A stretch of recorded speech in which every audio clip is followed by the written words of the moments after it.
Assalamualaikum warahmatullahi wabarakatuh.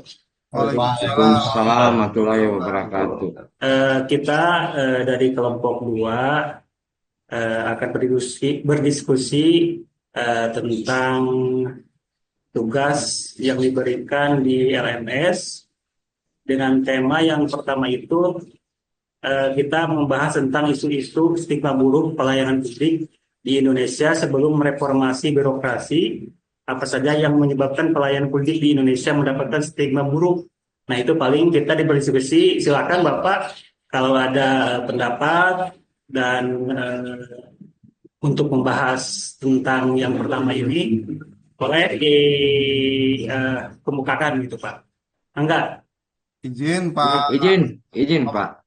Mangga. Mangga, mangga Pak. Mangga Cak. Pak Ramdan ya mangga mangga senior. Ya, pendapat saya eh, isu pelayanan publik sebelum reformasi yang saya lihat sentralisasi kekuasaan kebijakan itu ada di pusat. Ya, seperti pelayanan publik yang dikendalikan secara terpusat oleh pemerintah pusat. Artinya tumpuan-tumpuan keinginan provinsi-provinsi terus turun ke bawah ke kota kabupaten yang ingin membangun suatu sistem pembangunan global di tingkat, kalau kita berbicara di tingkat daerah ya di kabupaten itu harus ada keputusan dari pemerintah pusat. Kedua, birokrasinya yang kaku berbelit-belit. Seperti contohnya proses administrasi kita harus tunggu dari pusat, ya. Seringkali juga kebijakan yang itu tidak sesuai dengan di daerah yang apa yang kita butuhkan. Paling itu aja. Terima kasih. Iya, iya betul Silakan. betul Pak Ramadi, betul betul. Hah? Yang Izin lain apakah gitu ya Pak Budi? Silakan Pak Budi. izin terima kasih Pak Tua. Untuk tantangan isu atau isu-isu buruk yang pelayanan saat sebelum reformasi itu, yang mungkin saya akan berbicara dari pengalaman pribadi saja mungkin ya Bang. Karena khususnya di pelayanan kesehatan di puskesmas, terutama mungkin kalau dulu itu SDM kita sangat kurang sekali. Contoh misalkan PNS yang sangat penting seperti dokter, perawat bidan itu masih sangat minim sekali. Bayangkan dalam satu wilayah itu tidak ada dokternya kadang satu puskesmas. Dan mungkin sampai hari ini pun masih ada yang daerah-daerah yang ujung itu belum ada dokter. Kemudian juga eh, bidan dan perawat juga sama. Ada istilah satu bidan itu dulu hanya satu kecamatan, memegang satu kecamatan. Kalau sekarang sudah alhamdulillah mungkin ya. Kita bicara dulu seperti itu. Ya, salah satunya tantangannya adalah kurangnya kompetensi SDM yang mumpuni di bidang di dalam pelayanan publik ya, terutama kalau saya di bidang kesehatan itu di pelayanan kesehatan. Itu dulu mungkin ya. Mungkin itu Pak untuk saya. Ya siap siap Pak Budi siap. Mangga Pak Yadi nuhun nambihan mangga. Oke, ya mungkin kita tidak jauh juga dengan tadi yang dikatakan oleh teman-teman dari Pak Budi dan yang lainnya. Ya salah satunya mungkin dari SDM. Terus yang keduanya keterkaitan anggaran dan biaya dari pelayanan itu tersendiri sehingga masyarakat ini imbasnya kepada birokrasi. Terus yang ketiganya terkait kurangnya responsif dari pegawai tersebut. Dan salah satu contoh, kalau memang dulu kan tanpa ada ini kurang maksimal kepada masyarakat. Terus yang keduanya terkait pengadministrasian pun juga. Kalau sekarang kan lebih mudah. Salah satu contoh pengadministrasian penduduk kita tinggal cross check. Dan terus yang kedua terkait pengadministrasian terkait kesehatan pun juga sekarang tinggal cross check. Kalau dulu kan dengan birokrasi yang begitu ribetnya, sehingga masyarakat itu agak ogah, agak enggan juga untuk mengurus segala sesuatunya. Karena terlalu lebarnya, terlalu banyaknya birokrasi dan pembiayaan yang tidak jelas, tentunya ini menjadikan pelayanan publik kita dulu itu anggap aja ini kurang maksimal. Beda dengan yang sekarang yang tentunya SDM-nya yang sangat jauh berbeda. Mungkin itu tambahan dari kita. Terima kasih. Ya siap terima kasih Pak Yadi. Kalau tidak ada kita bahas yang selanjutnya atau masih ada penambahan Bapak-Bapak? Mungkin ada yang saya nggak sedikit Pak menambahkan Enggak, enggak, enggak. eh, kita permasalahan atau stigma buruk pelayanan publik dulu ya. Itu salah satunya adalah sarana prasarana yang kurang, Pak. Jadi kebutuhan itu biasanya itu menjadi faktor penghambat kita dalam memberikan pelayanan. Contoh misalkan ketersediaan obat, BHP, dan alat-alat yang lain yang seharusnya itu bisa kita mempermudah atau mempercepat pelayanan karena BHP atau sarana prasarana tidak ada sehingga kita menjadikan penghambatan dalam pelayanan kepada masyarakat. Itu juga salah satu penghambat sarana prasarana. Itu, Pak. Siap, siap. Mungkin saya menambahkan, Pak. Baik, Pak Budi. Mangga, Pak Jadi Pak Muyul, Sah, Pak. Belum Abdi izin Kopidum. namanya. Oh, Pak Risman, mangga. Ya, mungkin karena juga dinamakan ya, karena memang budaya pada saat dulu mungkin feodalisme makin kental, artinya manut terhadap pimpinan, jadi tidak bisa mengambil kebijakan. Dan yang lebih utama itu dulu sudah tertanam budaya kalau memang mudah, kalau memang sulit, kenapa dipermudah? Itu sebelum reformasi ya, karena memang gaya-gaya otoriter juga masih banyak dominan dan memang itu sudah melekat lah gitu sebelum pasca reformasi. Hanya itu saja menambahkan, Pak. Ya, terima kasih Pak Risman. Karena mungkin waktu juga ya Bapak ya, supaya tidak menyita waktu banyak, kita mungkin berdiskusi yang selanjutnya itu tentang tema apa saja yang sudah berubah menjadi lebih baik sejak dimulainya reformasi birokrasi sampai saat ini mengenai pelayanan publik di Indonesia. Jadi apa untuk yang sekarang gitu, istilahnya yang sudah berubah, yang awalnya ada isu-isu masalah seperti ini dan mungkin dimulainya reformasi birokrasi sampai saat ini mengenal pelayanan publik di Indonesia gitu. Mungkin ada yang bisa kita diskusikan, silakan Bapak. Apa yang sudah bisa berubah gitu. Oke, punten. Siap. Siap, izin. Ya, mangga Pak Yadi. Tentunya dari kontingensi, tentunya kita butuh penjelasan yang namanya konsep penjelasan di sini. Dalam hal ini sekarang manusia sebagai subjek pelayanan. Nah, tentunya ini diberikan dan serta menghormati martabat dan kebutuhan individual. Saja tentunya akses terlebih dahulu, baru diberikanlah layanan kepada kelompok rentan yang sifatnya meskipun dokumen atau syaratnya belum lengkap, itu yang pertama dalam rangka pelayanan. Nah, terus dengan prosedur itu disesuaikan dan menyusul. Nah, selaku empati, sebagai empati di sini, sebagai standar pegawai, perlu adanya pelatihan dan kecamatan bisa memfasilitasi juga sosial maupun hambatan yang dialami oleh kelompok tersebut. Ya, makanya di sini prosedur di sini ini dengan syarat di SOP tetap penjaga kelompok dengan hambatan geografi, sosial ataupun fisik. Ya, dalam hal tersebut tentunya ini kita tidak teman-teman juga, makanya dalam hal ini sumber daya sangat mendukung, pelayanan administrasi meningkat, dan tentunya salah satunya ini pun juga antara pelayan publik dan yang menerima pelayanan tersebut juga benar-benar peningkatan kesadarannya ini sangat lebih jauh. Mungkin itu, dan tentunya ada tambahan dari teman-teman yang lain, mangga. Izin menambahkan. Ya, maaf. Terima kasih. Ya, Pak. Lurah tadi Pak Yadi, salah satunya yang mungkin setelah reformasi ini adalah peningkatan dari infrastruktur ya, sarana infrastruktur yang semakin baik ya, terutama mungkin infrastruktur jalan akses yang paling terpencil, itu juga salah satu untuk meningkatkan akses pelayanan kepada, dan juga teknologi digital ya. Sekarang kan sudah penggunaan seperti EKTP, pajak online dan sebagainya, itu mempermudah dalam memberikan layanan kepada masyarakat. Dan juga mungkin kalau dari Puskesmas pun hari ini kita menggunakan rekam medik elektronik. Jadi kita bisa daftar melalui online ke sarana kesehatan. Mungkin itu Pak tambahan dari saya. Terima kasih. Ya, terima kasih Pak Budi. Mungkin Yang lain Bapak-Bapak masih ada kalau Pak, hanya menambahkan saja Pak Pujung. mangga. Yang pertama mungkin perubahan regulasi ya, karena memang dengan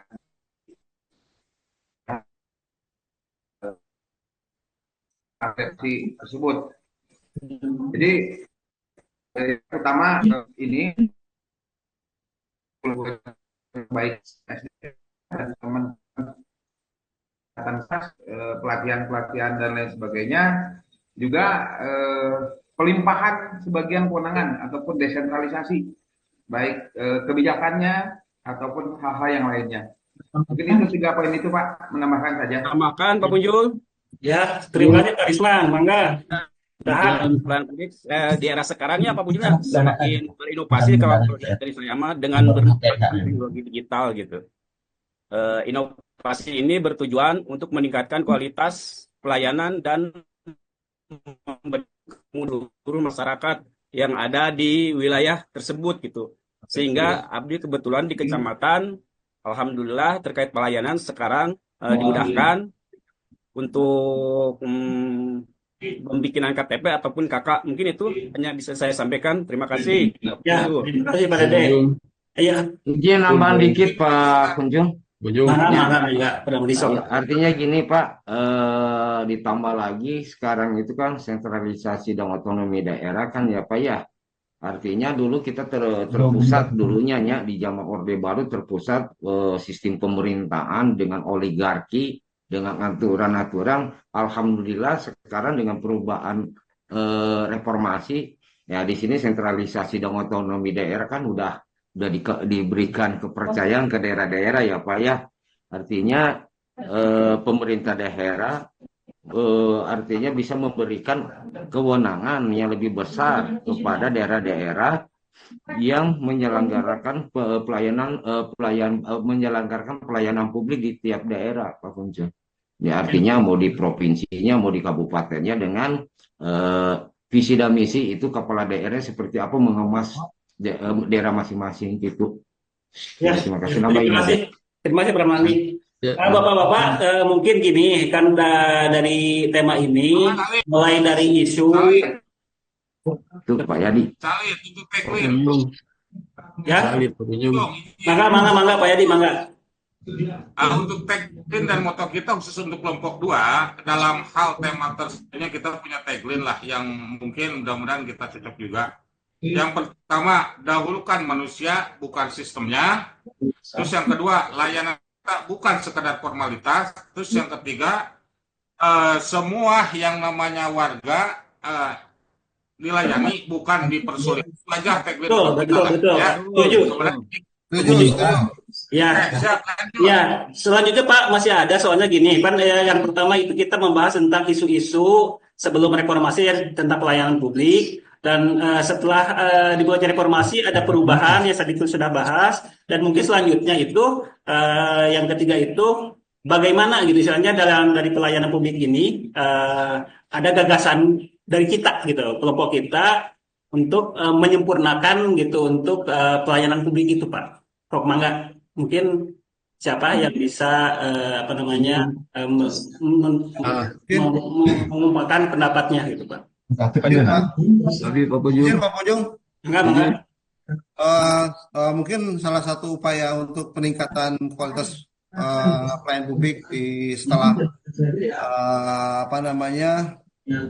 yang harus kita lakukan itu yang pertama mungkin setelah kita memiliki sumber daya ya alhamdulillah sekarang sudah terpenuhi, tetapi juga perlu peningkatan kualitas. Jadi tidak hanya SDM-nya ada hari ini, tetapi juga kita harus melakukan peningkatan kualitas sumber daya melalui diklat-diklat. Mungkin seperti hari ini yang kita laksanakan juga ini adalah upaya untuk peningkatan pelayanan kepada masyarakat. Yang kedua juga mungkin perbaikan sistem, Pak. Hari ini kita banyak aplikasi-aplikasi yang menumpuk tentunya. Betul, Pak. Yang saya saja di Puskesmas itu hampir 30 aplikasi yang ada. Setiap program itu kita ada beberapa hampir puluhan program dan itu harus melaporkan secara aplikasi. Nah, diharapkan nanti bisa terintegrasi.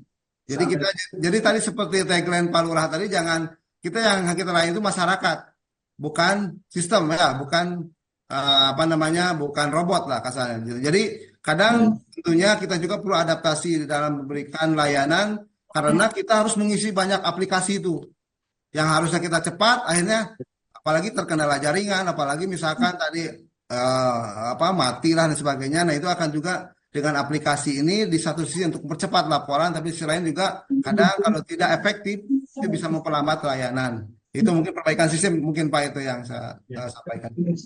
Ya, betul Pak Budi. Yang tegas Pak Bunjung. Ya, Pak Bunjung. Ya, Pak Bunjung. siapa? Pak siapa? Sok Mangga. Tadi Pak Bunjung. Mangga, sok. Pak Yadi ya. Pangkem izin. Bentar. Mohon. Tentunya kita dalam rangka peningkatan, Kembali lagi. tentunya ada beberapa hal yang perlu kita sesuaikan.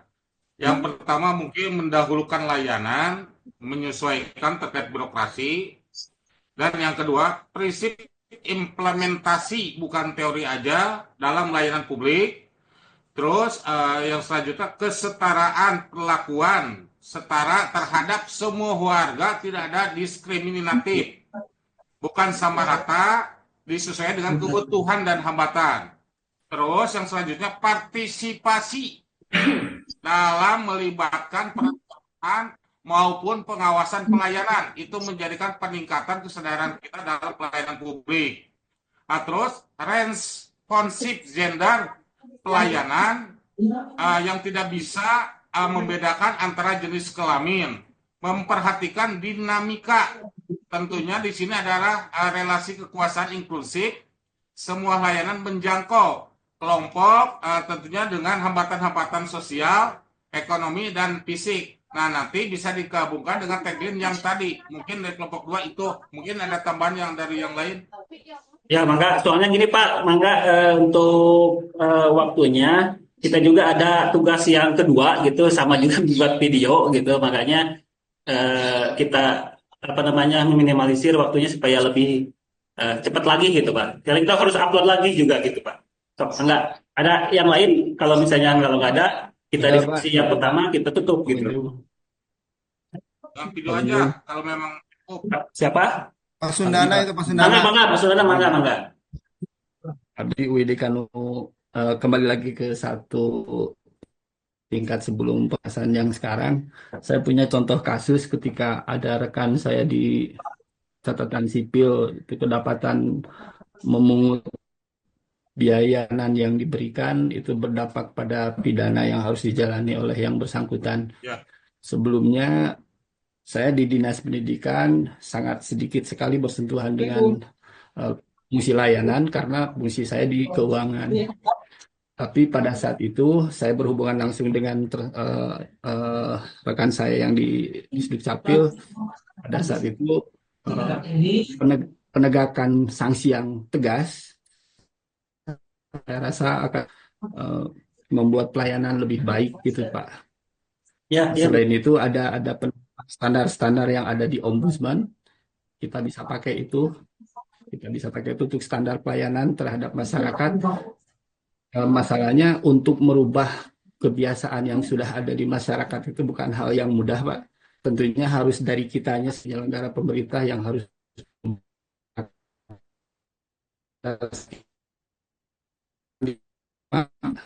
untuk diterapkan di tempat kerja kita masing-masing. Ya, terima Mungkin kasih itu Pak. Pak, saya Nuhun, Pak Gubernur. Ya. Internetnya itu rada awan nih internetnya dia teh. Pak Ketua mana Pak Ketua? Masih ada Pak Ketua? Mangga. Nah, mau menambahkan atau misalnya Pak Ketua ada gagasan, silahkan. Pak Dete, ada keperluan dulu izin baru masuk. Oh iya, siap. Sudah cukup Bapak untuk kelompok 2 untuk diskusi untuk tentang pelayanan publik dari mulai isu-isu sebelum reformasi, terus ada perubahan dimulai pas reformasi, dan kita sudah memberikan gagasan juga untuk perubahan yang lebih baik dalam pelayanan publik di kita gitu, terutama khususnya untuk masing-masing instansi kita yang kita ampuh kita bekerja gitu Bapak. Mungkin kalau sudah kita akhiri diskusi untuk tema yang pertama. Mudah-mudahan diskusi kita bisa memberikan gambaran dan memperjelas eh, hal-hal yang berkaitan dengan pelayanan publik yang sekarang ada kita rasakan. Itu saja mungkin dari kelompok 2. Terima kasih. Wassalamualaikum warahmatullahi wabarakatuh. Waalaikumsalam warahmatullahi Waalaikumsalam wabarakatuh. warahmatullahi wabarakatuh.